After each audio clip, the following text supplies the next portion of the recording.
kepemimpinan transformasional dalam pembelajaran core value organisasi. Nah, ini ada dua komponen sebetulnya yang saya ingin sampaikan, yaitu kepemimpinan transformasional, lalu ada pembelajaran core value. Nah, ini memang dua hal yang sangat terkait satu dengan yang lain, Bapak Ibu sekalian. Karena ketika kita belajar tentang kepemimpinan, sebetulnya ada proses pembelajaran di dalam sebuah organisasi. Maka saya ingin menyampaikan di sini bahwa kepemimpinan transformasional dalam pembelajaran core value organisasi, itu kita melihat konteks kepemimpinan saat ini. Bapak Ibu sekalian ada di Jaya Beton. Saya sudah melihat daftar peserta dari Bapak Ibu sekalian, itu ada yang bekerja 5 tahun, ada yang bekerja 6 tahun, ada yang 7, ada yang 8, ada yang 9, 10, dan bahkan ada yang lebih. Nah, dari konteks yang kita lihat dalam sebuah kepemimpinan organisasi, maka kita perlu melihat bahwa sebetulnya setiap organisasi itu mengalami apa yang disebut dengan krisis kepemimpinan. Ya, krisis kepemimpinan. Krisis kepemimpinan yang dapat dilihat dari 3 faktor, Bapak Ibu sekalian.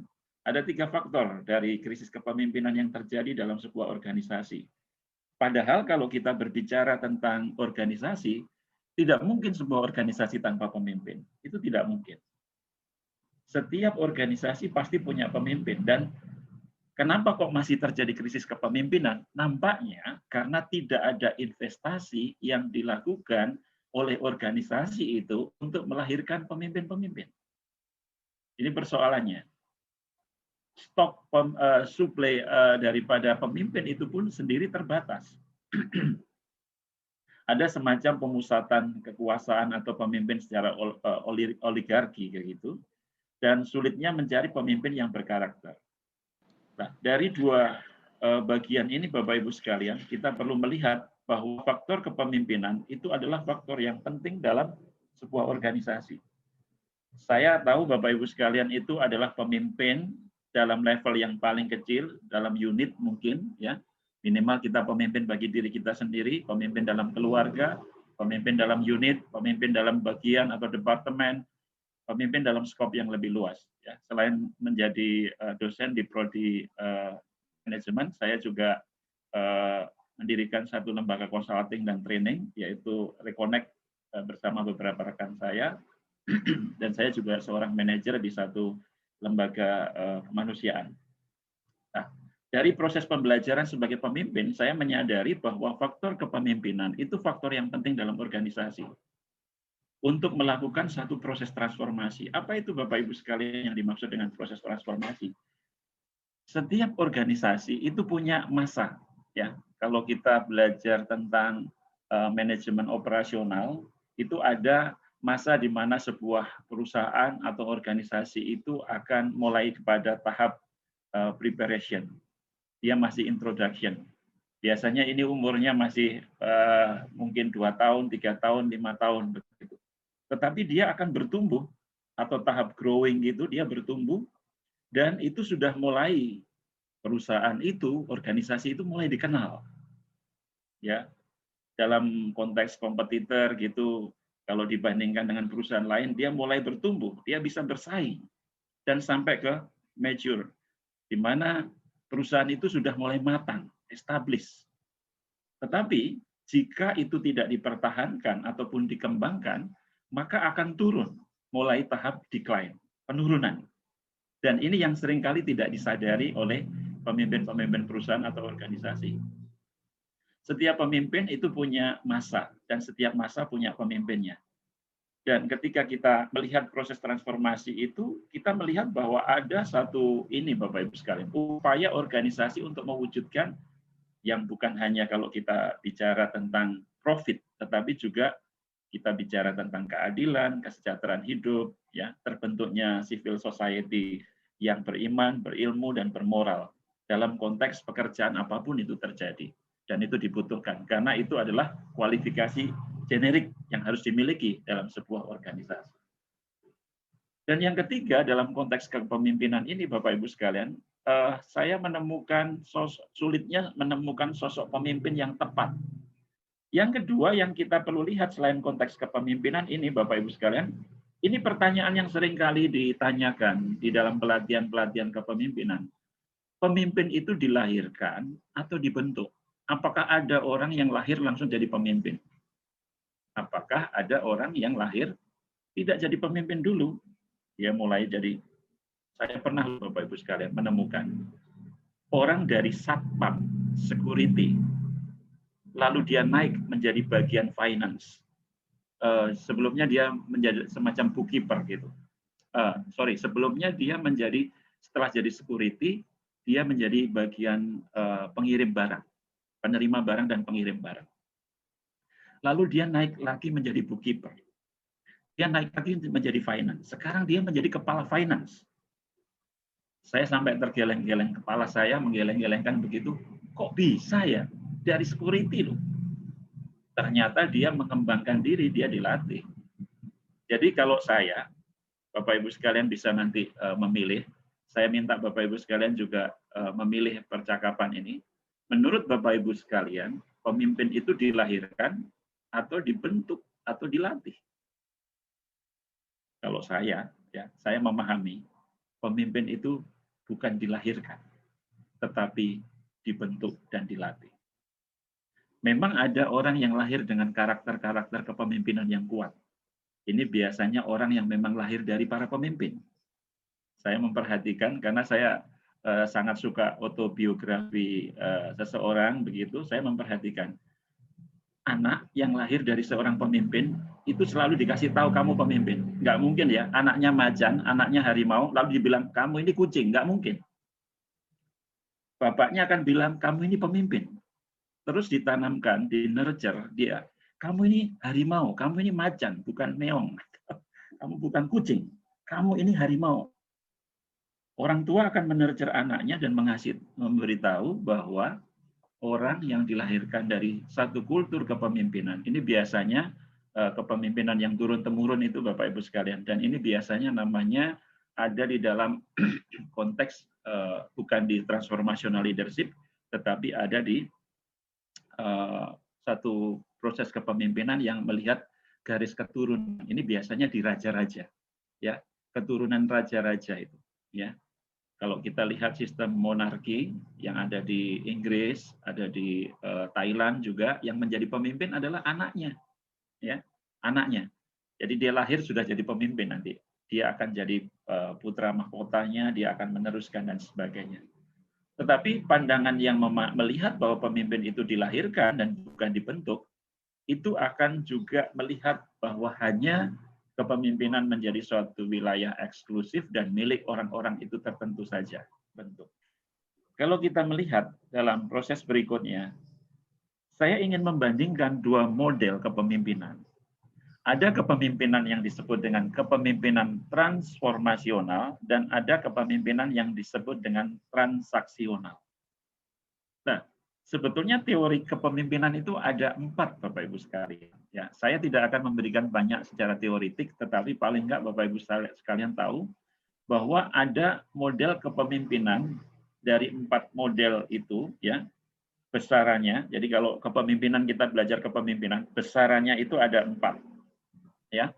Lalu di dalam kepemimpinan yang keempat itu ada bagian yang disebut dengan kepemimpinan transformasional. Nah, lawan daripada kepemimpinan transformasional atau the opposite of transformational leadership adalah transaksional leadership. Ya. Kenapa saya mengajukan kepemimpinan transformasional? Ada kelebihan-kelebihannya Bapak Ibu sekalian, bahwa kepemimpinan transformasional itu memiliki nilai moral. Kata moral ini berarti kita bisa membedakan benar salah, baik buruk, tepat tidak tepat. Seorang pemimpin transformasional, dia tahu apa yang benar, dia tahu apa yang baik, dan dia tahu apa yang tepat. Itu lebih tinggi daripada tujuannya. Tujuan apa? Tujuannya melampaui kepemimpinan transaksional. Kepemimpinan transaksional itu sifatnya adalah kepemimpinan yang memberi untuk mendapatkan sesuatu. Itu sebetulnya natur manusia. Manusia itu seringkali begitu ya. Sifatnya take and give ya. Memberi, lalu dia menerima dari apa yang dia berikan.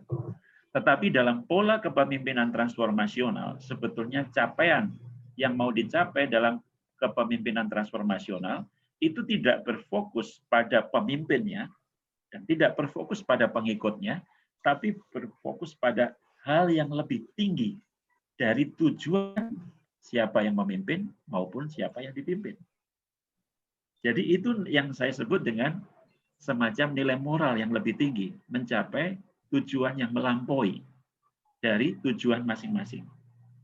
Bapak Ibu sekalian, kalau ditanya motivasi Bapak Ibu sekalian bekerja di Jaya Beton apa? Ada orang yang ditanya, motivasi bekerja itu ada karena saya ingin memelihara, menjaga, merawat keluarga saya supaya dapat income yang layak. Ada juga yang mengatakan saya bekerja untuk mendapatkan gaji yang cukup. Saya bekerja karena saya ingin mengkontribusikan pemikiran dan pengetahuan saya. Saya bekerja, banyak motivasi bekerja itu. Tetapi di dalam kepemimpinan transformasional, orang itu, seorang pemimpin bisa mengangkat tujuan itu lebih tinggi daripada tujuan pribadinya.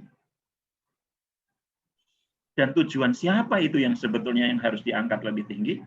Ya tujuan organisasi, tujuan perusahaan, dan tujuan yang lebih. Jadi kalau saya punya tujuan, Bapak Ibu sekalian punya tujuan, ini kenapa kita bisa pelatihan bersama? Karena kita ketemu dalam tujuan yang sama. Itu yang saya sebut dengan teleologis. Teleos, yang artinya tujuan. Orang kalau punya tujuan yang sama, itu bisa ketemu Bapak Ibu sekalian. Ya, misalkan Bapak Ibu sekalian, habis pelatihan ini, jam 11, kan sebentar lagi makan siang ya. Yang Jaya Beton di sekitar Bintaro dan sekitarnya, yuk makan di Bintaro Exchange. Punya tujuan yang sama, bisa kita ketemu di sana. Yang di kota-kota yang lain, cari tempat makan yang terdekat gitu ya. Kita makan tapi beda tempat. Kalau orang punya tujuan yang sama, Bapak Ibu sekalian, paling tidak dia bisa bersinergi. Nanti itu dibahas oleh Pak Anton ya kalau nggak salah tentang tim ya. Bagaimana membuat sebuah tim yang kompak dan sebagainya. Dan yang kedua, kalau kita bicara tentang kepemimpinan transformasional, itu sebetulnya tidak hanya berfokus pada usaha untuk memunculkan hasil prestasi yang kompeten dari pengikutnya. Jadi, Bapak Ibu sekalian, saya lihat di profil daripada peserta, itu ada yang lulusan S1, ada yang lulusan D3, ya. Saya lihat, kadang kapasitas D3, S1, itu punya kapasitas kompetensi bagi masing-masing orang. Tetapi ketika dia belajar, dia akan mengembangkan kompetensi itu. Dan kepemimpinan transformasional itu tidak hanya fokus pada usaha untuk memunculkan hasil prestasi yang kompeten dari siapa yang dipimpin, melainkan juga menginspirasi pengikutnya atau siapa yang dipimpin itu memunculkan hasil yang lebih luar biasa.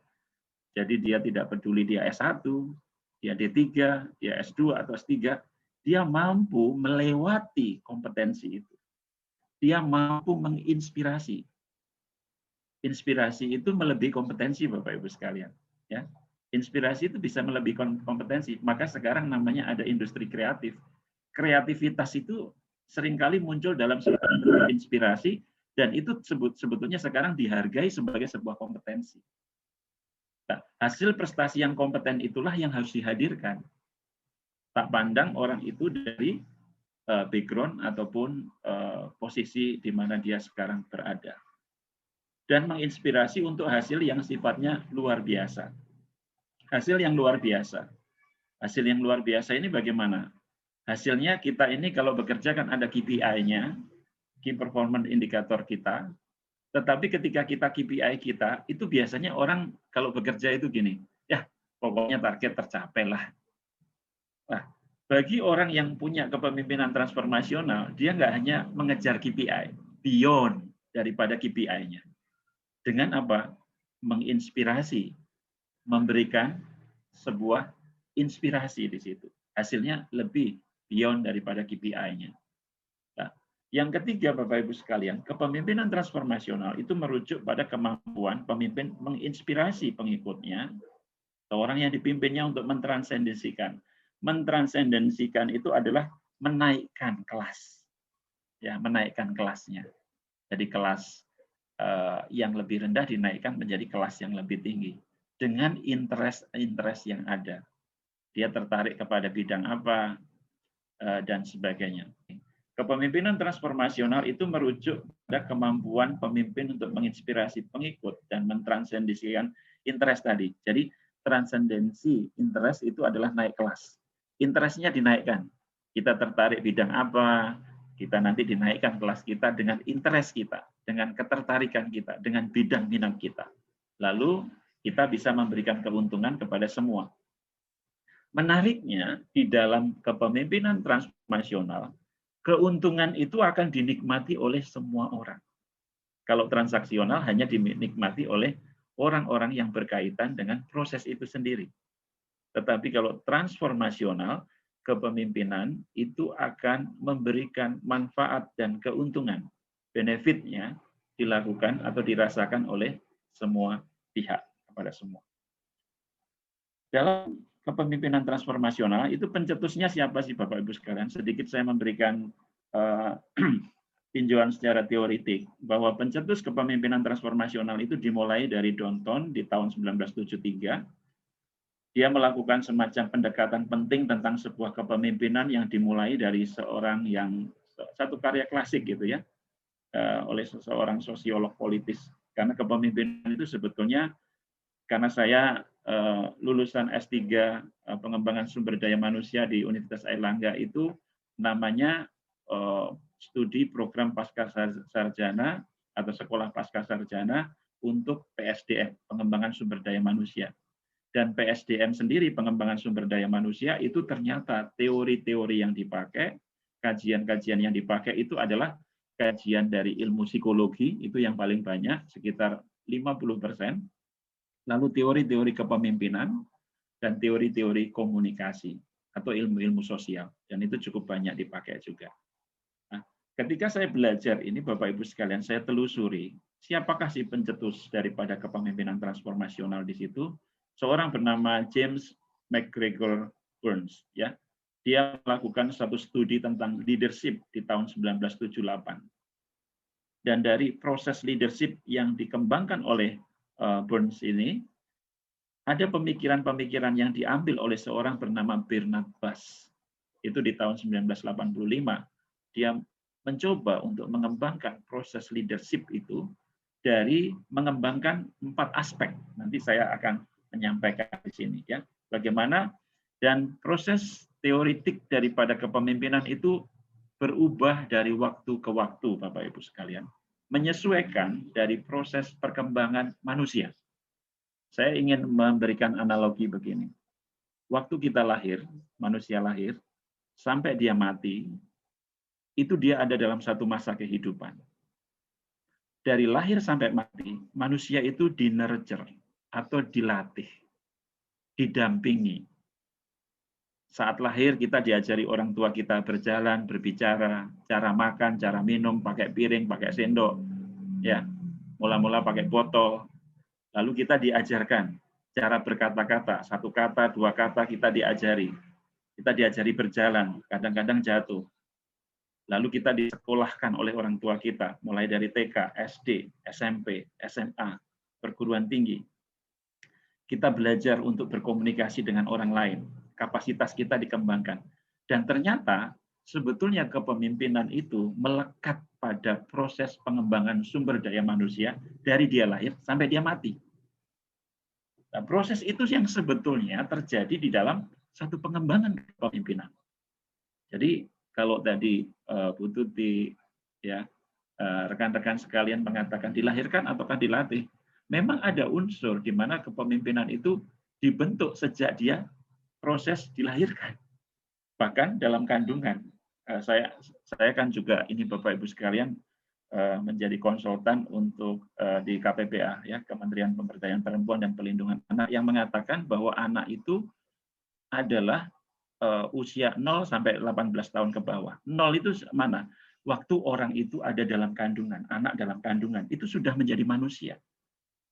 Dan di situ makanya orang yang dalam kandungan itu, anak dalam kandungan kan harus diperlakukan dengan baik, ibu hamil harus dapat gizi yang baik dan sebagainya. Itu kenapa?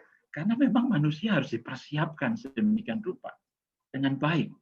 Dia akan menjadi manusia. Manusia seperti apa? Nah, inilah proses kepemimpinan yang menurut saya pesan ini yang Bapak Ibu sekalian harus tangkap. Kita nggak bisa meremehkan kecil. Oh, ini hanya naik posisi. Enggak. Ini adalah cara proses di mana kita melatih orang, mempersiapkan orang menjadi pemimpin sejak dia dalam usia yang sangat dini. Ya, sangat dini. Dan ini proses ini yang harus diperhatikan.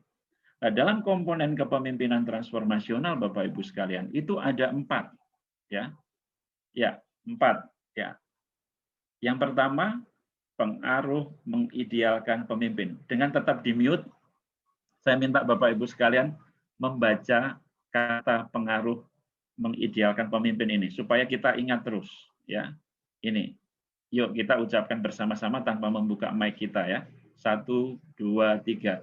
Pengaruh mengidealkan pemimpin.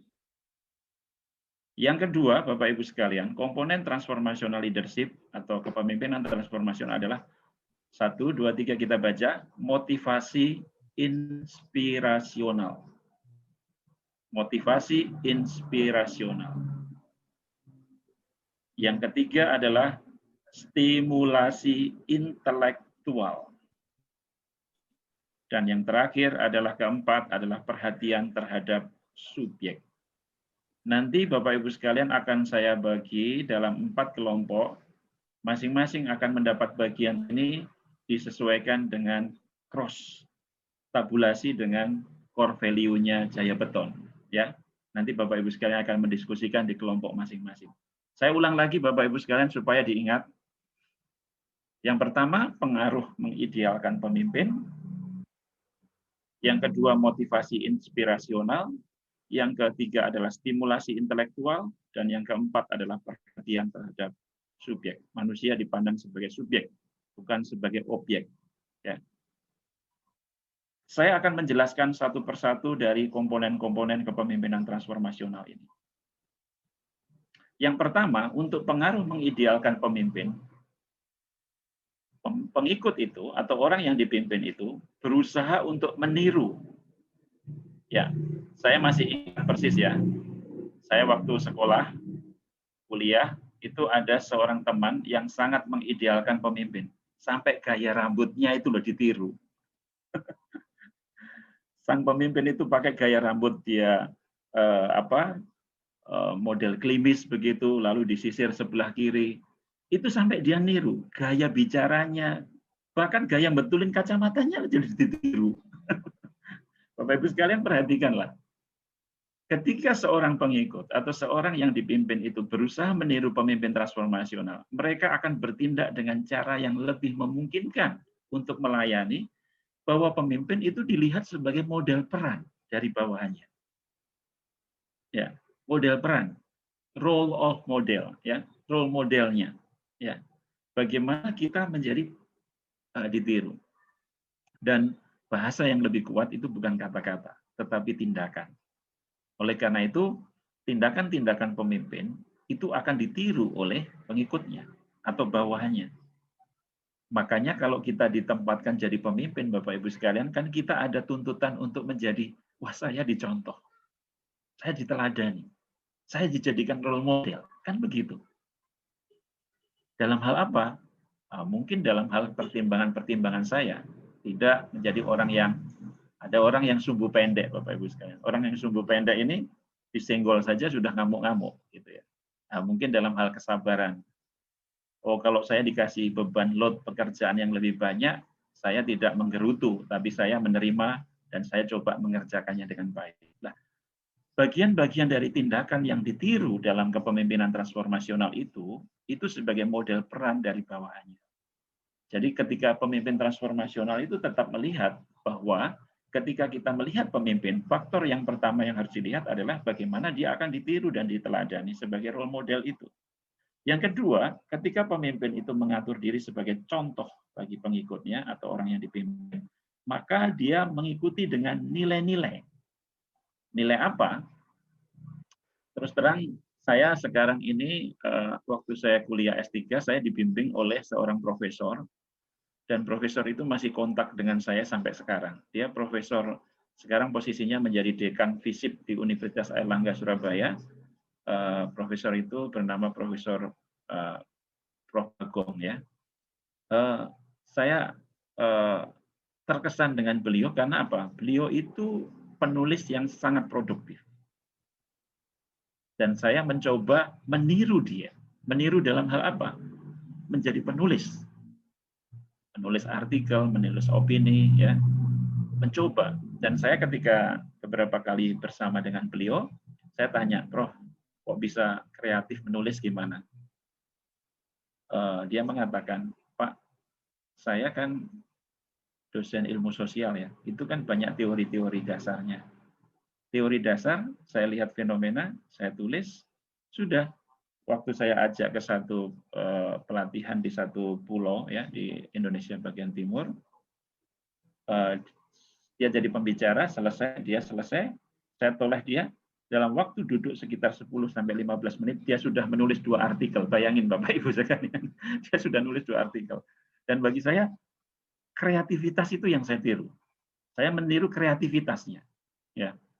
Nah, itu Bapak Ibu sekalian. Jadi sebetulnya seorang pemimpin transformasional dalam kaitannya dengan nilai-nilai, itu dia memberikan kontribusi yang meningkat sebagai hasil untuk melibatkan seluruh diri daripada pengikutnya itu dalam pekerjaan mereka.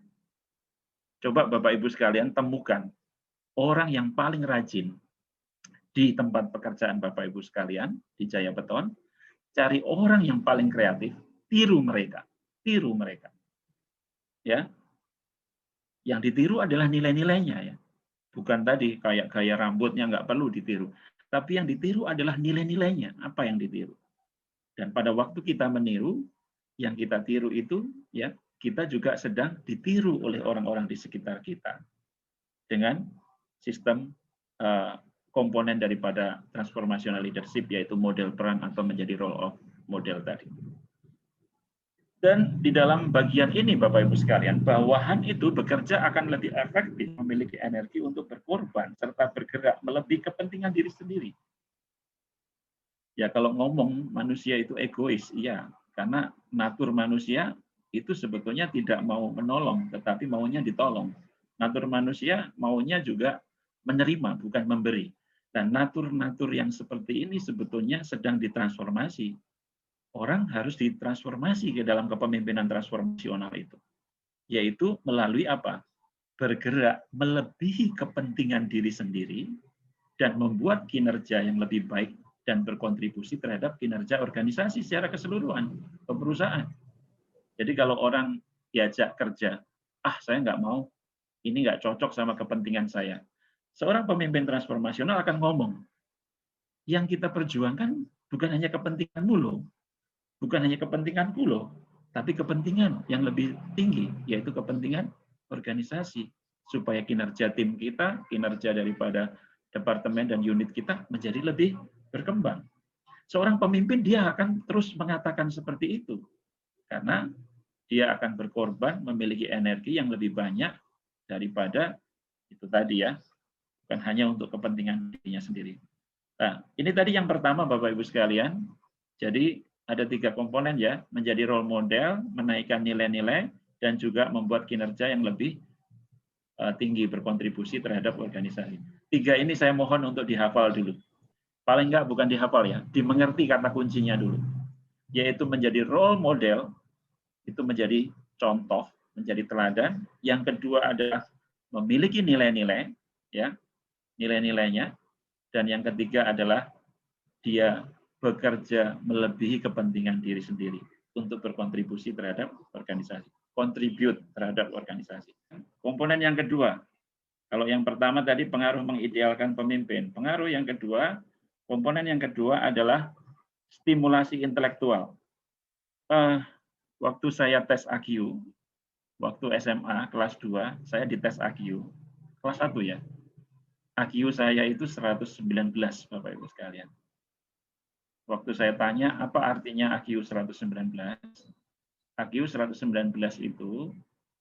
itu tidak terlalu pintar, bukan orang jenius, tetapi juga tidak bodoh.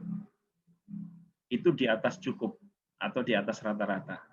Waktu saya tanya, jadi gimana kalau saya punya AQ 119 itu? Kamu Ya, itu yang menjelaskan untuk tes IQ itu, kamu bukan orang yang bodoh, tetapi kamu juga bukan orang yang jenius. Kamu orang yang cukup, di atas rata-rata, di atas cukup. Jadi, kalau belajar, itu lakukan belajar dengan lebih tekun. Karena kalau hanya dibaca sekali, 2 kali nggak paham. Harus beberapa kali. Sejak itu, Bapak Ibu sekalian, saya melakukan menstimulasi intelektual saya. Saya menstimulasi intelektual saya dengan belajar, berlatih dengan tekun. Dalam kepemimpinan transformasional, itu juga perlu menstimulasi pengikut untuk menjadi inovatif dan kreatif. Salah satu kelebihan manusia adalah dia punya inovasi dan kreativitas. Dan ini jangan dimatikan. Ini banyak perusahaan yang mematikan inovasi dan kreativitas karyawannya, stafnya. Dengan cara apa? Dibelenggu. Inovasi dan kreativitas ini adalah sebetulnya cikal bakal dari sebuah karya-karya hebat. Saya yakin Monas itu dibangun karena ada inovasi dan kreativitas. Saya yakin jalan tol yang sudah saya lalui dari Jakarta sampai ke Jawa Timur itu saya sudah coba beberapa kali, itu hasil inovasi dan kreativitas. Jadi sebetulnya seorang pemimpin transformasional, seorang pemimpin yang transformatif, dia akan menstimulasi secara intelektual untuk memberikan ruang kepada inovasi dan kreativitas ini. Siapa saja yang punya inovasi diterima, siapa saja yang punya kreativitas diterima, diseleksi, prosesnya diwadahi, nggak ditolak. Nah, kita ini dibesarkan dari kultur keluarga yang kadang-kala membatasi kreativitas. Coba kita lihat anak-anak kita yang agak aktif, ya, yang agak aktif, seringkali kita bilang apa? Anak nakal kan? Wah, anak itu nakal. Ya, anak itu nakal itu nggak bisa diatur. Padahal, ya, saya menemukan banyak anak-anak yang inovatif dan kreatif. Ya. Dan ini model pembelajaran yang seringkali ini ya Bapak Ibu sekalian. Model pembelajaran yang kadang-kala membatasi inovasi dan kreativitas ini. Seorang pemimpin transformasional, dia menstimulasi inovasi dan kreativitas itu. Lalu dia juga menanyakan asumsi. Misalkan gini, saya diskusi sama Pak Fajar. Saya diskusi sama Pak Fajar. Pak Fajar pemimpin saya, atasan saya. Lalu saya punya asumsi. Saya bilang, Pak Fajar, untuk bagian ini saya minta supaya prosesnya dilanjutkan untuk gambar ini, untuk proses ini. Lalu Pak Fajar bilang, oh enggak, saya enggak setuju dengan pendapatmu. Seorang pemimpin transformasional, dia akan menanyakan, kenapa kamu setuju dan tidak setuju? Asumsi-asumsi apa yang ada pada Anda? Coba sampaikan. Saya tidak setuju karena asumsi saya begini. Saya setuju karena asumsi saya begini. Nah, ketika kita menanyakan asumsi-asumsi itu, sebetulnya kita sedang memberi ruang terhadap sebuah diskusi. Pemimpin transformasional itu tidak segan untuk mau berdiskusi sama bawahannya. Dia mau memberikan ruang untuk asumsi-asumsi itu, menanyakan asumsi-asumsi. Jangan-jangan benar. Ya, jangan-jangan benar. Ya, jangan-jangan ini tepat. Jangan-jangan ini baik untuk perusahaan. Asumsi-asumsi itu diberi ruang, tidak dimatikan. Yang berikutnya adalah membingkai kembali masalah-masalah yang ada. Banyak, saya dulu adalah notulis, Bapak Ibu sekalian. Jadi kalau dalam sebuah acara saya jadi notulisnya. Waktu saya jadi notulis, itu yang mendokumentasikan sebuah proses keputusan dari sebuah acara ataupun keputusan dalam sebuah persidangan begitu. Yang menarik adalah notulensi yang dibuat itu masih dibahas di tahun depan. Bayangin. Berarti masalahnya tetap ada, tidak dipecahkan. Nanti mungkin Bu Tuti bisa menambahkan ya, nanti di pelatihan berikutnya ada problem solving sama decision making gitu ya, pengambilan keputusan dan pemecahan masalah. Karena apa? Kadang masalah itu tidak dipecahkan dengan membingkainya kembali dengan proses yang baru. Karena bisa saja yang dulu dianggap masalah, tetapi ketika dibingkai dengan masalah dengan cara baru bukan masalah, hanya dilihat sebagai tantangan. Ya, tantangan. Bukan masalah lagi, tapi tantangan.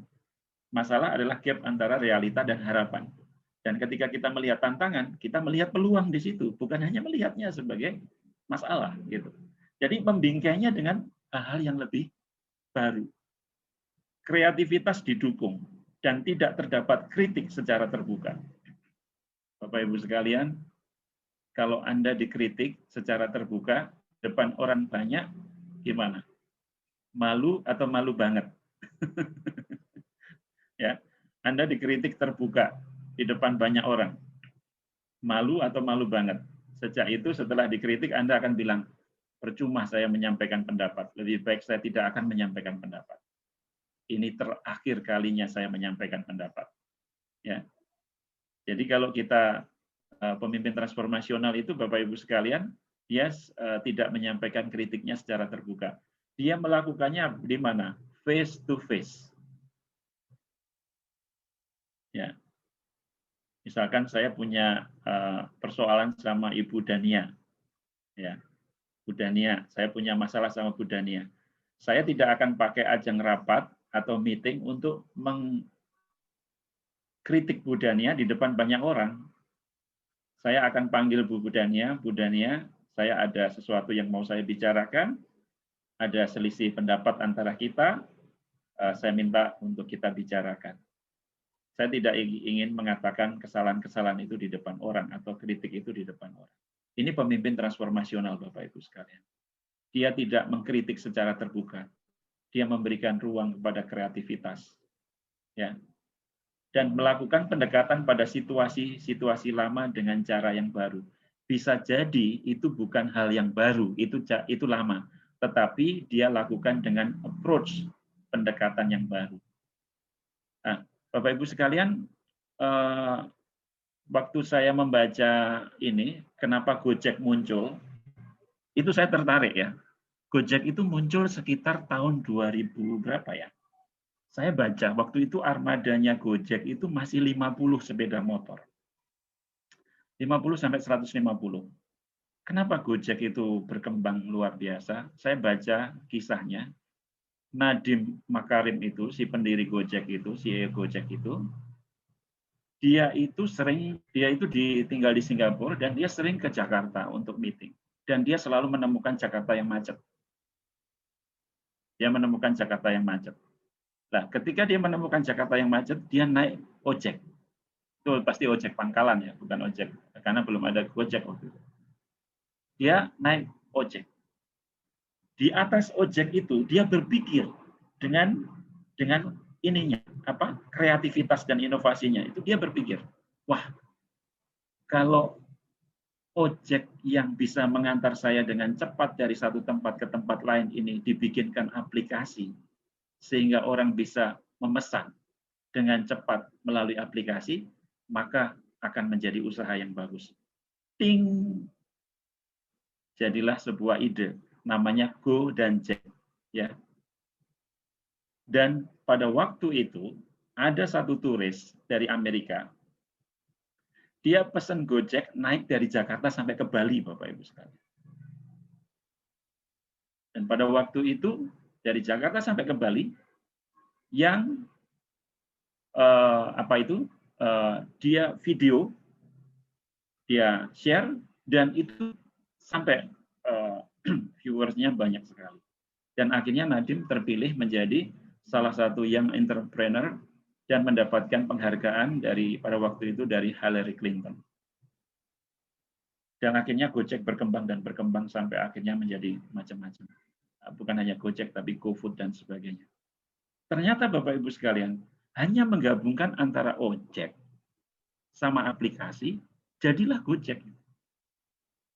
Itu bagi saya pemecahan masalah dari suatu masalah yang lama, orang berhadapan dengan kemacetan, tetapi dibingkai dengan cara baru, dengan pendekatan baru, dengan metode baru, dengan sarana yang baru, jadilah sebuah inovasi. Bagi saya pemimpin transformasional mengakomodir hal-hal seperti itu. Dia mendekati situasi lama, kemacetan, tetapi dengan cara baru. Siapa lagi kalau Bapak Ibu sekalian baca, misalkan pendiri Halodoc. Halodoc. Itu juga sederhana dia berpikir. Orang itu kan pengen sehat, nggak pengen sakit. Gimana pengen sehat? dia harus ditolong. Jadi dia menjadikan masalah itu bukan sebagai masalah, tetapi justru sebagai sumber peluang untuk mendapatkan sebuah solusi. Dan solusi itulah yang ditawarkan untuk menjadi pekerjaan.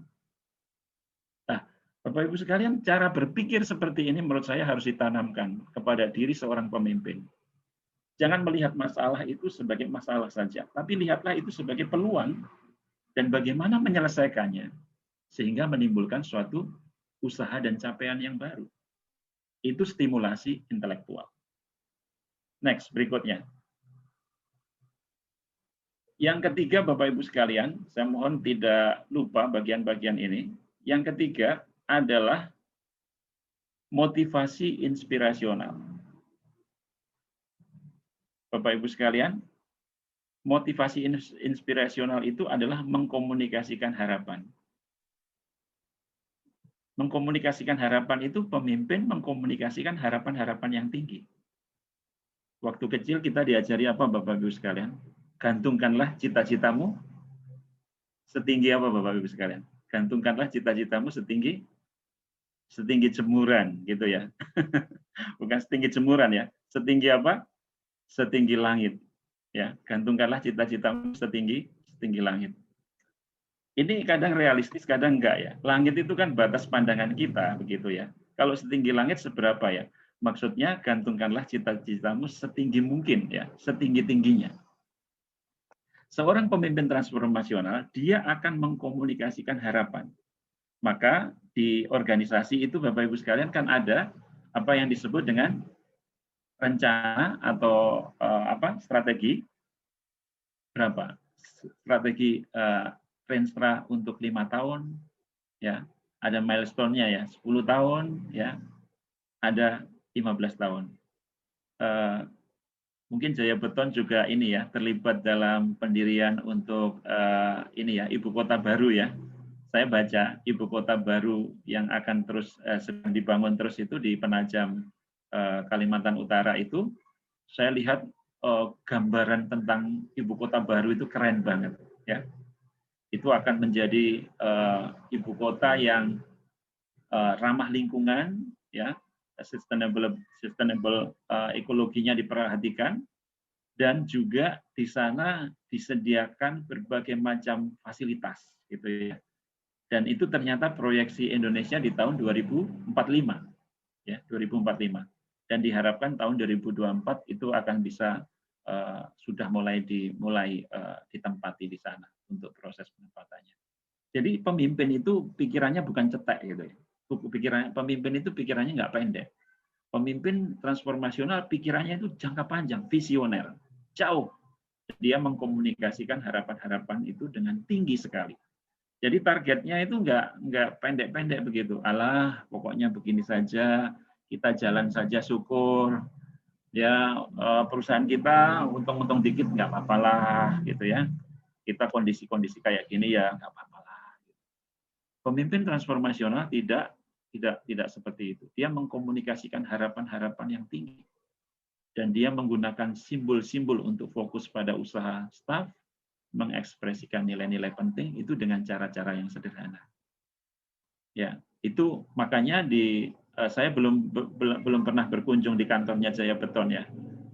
Biasanya perusahaan-perusahaan itu akan menaruh visi dan misi organisasi ditaruh di ruang utama itu, ditaruh di situ. Nilai-nilai perusahaan akan ditaruh di situ. Semua orang tetap bisa lihat, ingat ya. Karena itu akan mengkomunikasikan harapan dengan simbol-simbol yang ada.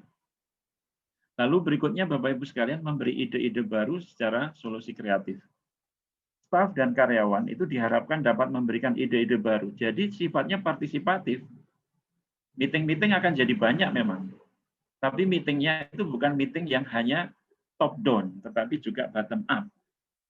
Karena apa? Setiap orang diberikan ruang untuk memberikan ide-ide baru dan solusi-solusi kreatif terhadap permasalahan yang ada, dan didorong untuk mencoba melakukan pendekatan-pendekatan baru dengan ide-ide mereka dan tidak dikritik bila ide-ide tersebut berbeda dengan ide pemimpinnya.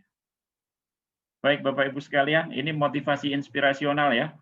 Yang ketiga, yang keempat sekarang, kepada perhatian kepada subjek. Nah, ini juga bagian yang sangat motivasional karena apa? Melihat staf atau karyawan itu memberi perhatian kepada khusus kebutuhan mereka untuk berprestasi dan bertumbuh dari masing-masing staf atau pengikut dengan bertindak sebagai pelatih atau pembimbing. Jadi sebetulnya ada orang diperhatikan sebagai subjek, bukan objek. Lalu didekati dan atasan itu berperan sebagai mentor, sebagai pelatih, sebagai coach, ya, di coaching, sebagai pembimbing, ya. Saya kalau tidak tahu, saya akan bertanya kepada atasan saya. Tapi atasan yang hanya bisa menyalahkan tetapi tidak memberikan solusi atau melatih yang di bawahnya, bagi saya itu berarti belum menerapkan model kepemimpinan transformasional. Ya, berusaha untuk membantu. Samalah ketika kita membantu, kita akan dibantu kan. Jadi proses inilah yang melihat manusia sebagai subjek, bukan sebagai objek saja. Lalu pengikut atau rekan-rekan, ya, ini rekan-rekan itu kan ada namanya evaluasi kepemimpinan 360 derajat itu Bapak Ibu sekalian. Kita dinilai oleh atasan kita dinilai oleh bawahan kita dinilai juga oleh peer kita atau teman-teman sejawat kita yang levelnya sama dengan kita. Untuk mencapai tingkat-tingkat potensi yang lebih semakin tinggi. Dan yang ketiga, yang terakhir, ketika diciptakan kesempatan belajar hal-hal baru disertai suasana yang mendukung, maka akan terjadi juga perhatian terhadap masing-masing pengikut. Jadi kekeluargaannya juga cukup tinggi. Orang dilihat diwongke, ya, dimanusiakan. Manusia itu dimanusiakan, ya. Karena aset terbesar di dalam sebuah organisasi atau perusahaan sebetulnya aset terbesarnya adalah manusianya. Ya, manusianya dimanusiakan. Ya.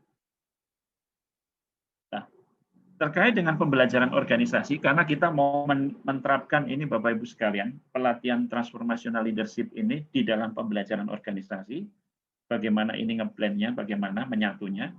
Saya ingin mendefinisikan di sini melalui Garvin, ya, bahwa pembelajaran organisasi sebagai keahlian organisasi untuk menciptakan, memperoleh, dan menginterpretasikan, mentransfer dan membagi pengetahuan yang bertujuan, memodifikasi perilaku untuk menggambarkan pengetahuan dan wawasan baru.